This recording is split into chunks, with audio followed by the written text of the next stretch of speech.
Hi there, this is Sarah White from Our Daily Craft, and today I want to teach you how to do the knit cast on. Knit cast on is my favorite method to teach new knitters because when you learn how to cast on, you're also learning how to knit, and so it helps build confidence really quickly, and it's an easy way to get started knitting, whether you're teaching someone or learning for yourself. So I like to start new knitters with a bulky yarn. This is Mary Maxim, a Marvelous Chunky, but it doesn't matter, anything that they like the color of, that feels nice in your hands, that's good to work with, is nice. And then a corresponding size of knitting needles. These are old Laurel Hill wooden needles. I like wooden needles just because they're a little less slippery, and that can be helpful for when you're learning how to knit as well. So to start the knit cast on, you need a slip knot, and you need to leave just a little bit of a tail for this one because you're working it like a knit stitch. You don't need the tail to build your stitches with.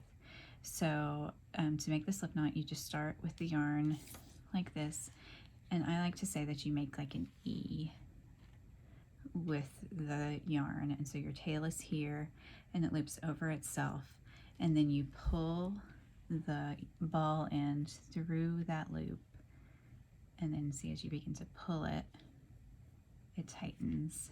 And I was using my finger there, but of course you'll want to tighten it onto your knitting needle.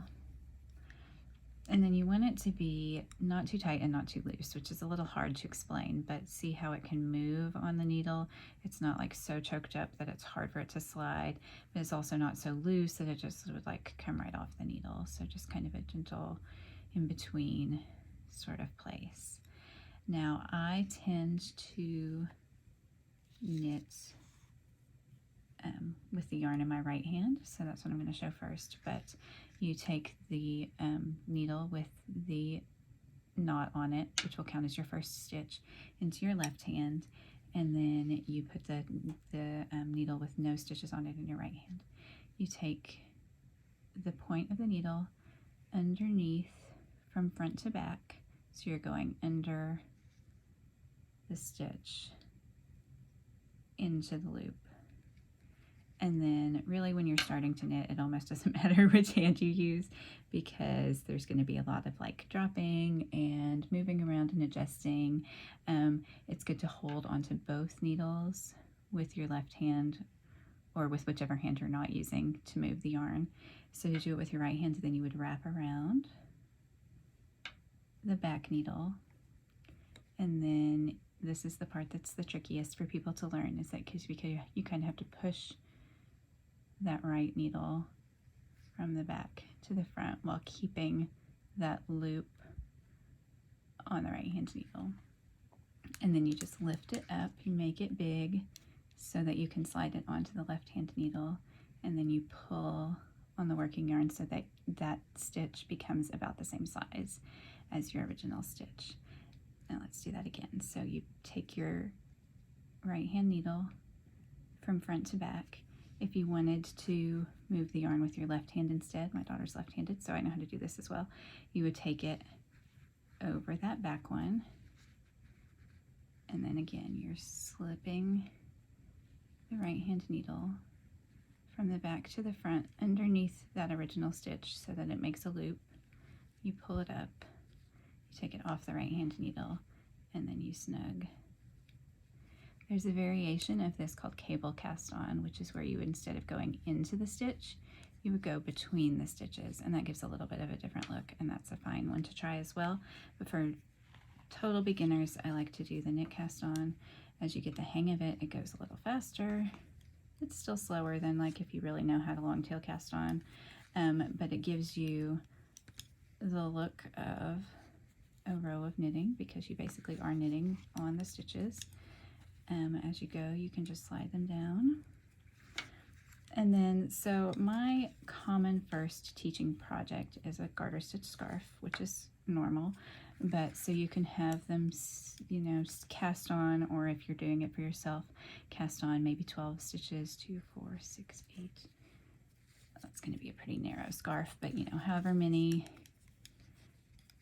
you would like for the width of your scarf.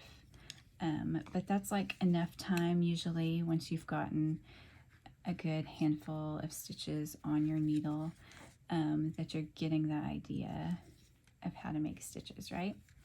And so let's just stop there and say now you're ready to knit with these, however many stitches that is. And you already know how to do it with just one difference. So you take your right hand needle into that first stitch at the top, again from front to back. You wrap the yarn in whichever way. So if you're doing it right-handed, it'd be like that. If you're doing it left-handed, it would be like that. Either way, then you pull through that first stitch, so you have a loop then on your right hand needle, and this loop is still on your left hand needle, but instead of coming up and over and putting this one on the left hand needle, you just slide it off the left hand needle, and now you have one stitch that's here, that's the one you just knit, and one fewer stitch over here. And so you just continue in that manner, going in, around, back to the front and off. And now you know how to knit. And you can just continue to do that until the end of your row. In, around, over, off. You see, once you know how to do it, it goes pretty fast, but you can obviously go as slow as you need to feel comfortable with what you're doing, but you already know how to do it because you did your cast on that way too. When you get to the end of your row, you just switch needles. So you turn this one over and put it in your left hand, take this one in your right hand, and do the exact same thing over again. And then you repeat and repeat and repeat to the length that you want for your project. So that's how I teach knit cast on and the knit stitch to make your very first knitting project. Whether you're teaching someone else or teaching yourself, this is a great method. It's super simple. It does take some practice. Obviously, I've been knitting for many, many years, and so it looks easy, but don't get discouraged if it takes you a little longer than 7 minutes to learn how to do it. But it's easy to rip out and practice and keep going, and before you know it, you'll know how to knit.